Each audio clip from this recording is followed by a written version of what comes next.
The policies at your social media companies do not stop there. It doesn't stop at the clear-cut lines of terrorism and terrorist videos and terrorist propaganda. Unfortunately, that's not exactly what we're talking about. It goes much further than that.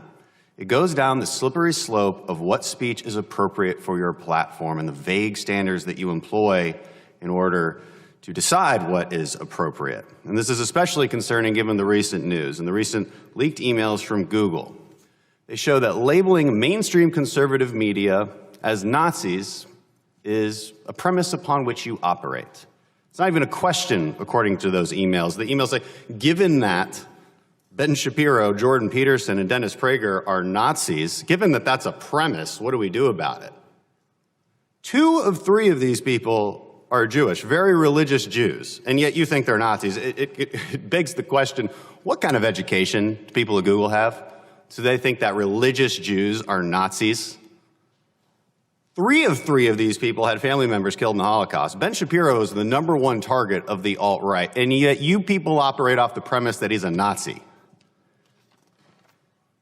It's pretty disturbing.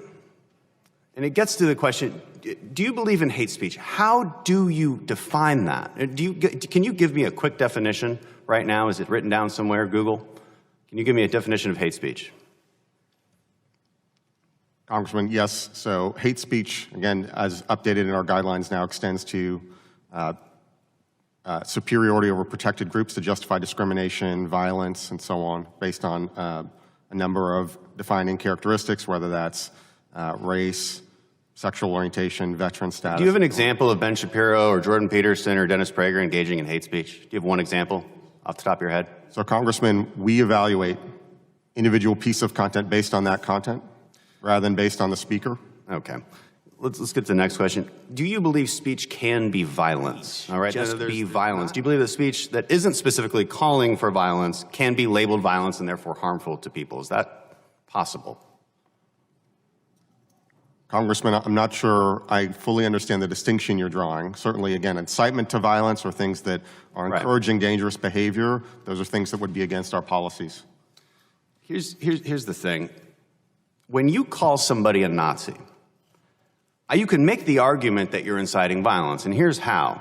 As a country, we all agree that Nazis are bad. We actually invaded an entire continent to defeat the Nazis. It's normal to say #punch a Nazi because there's this common thread in this country that they're bad and that they're evil and that they should be destroyed.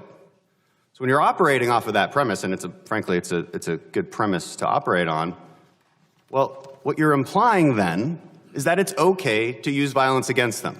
When you label them, when one of the most powerful social media companies in the world labels people as Nazis, you can make the argument that's inciting violence. What you're doing is wholly irresponsible.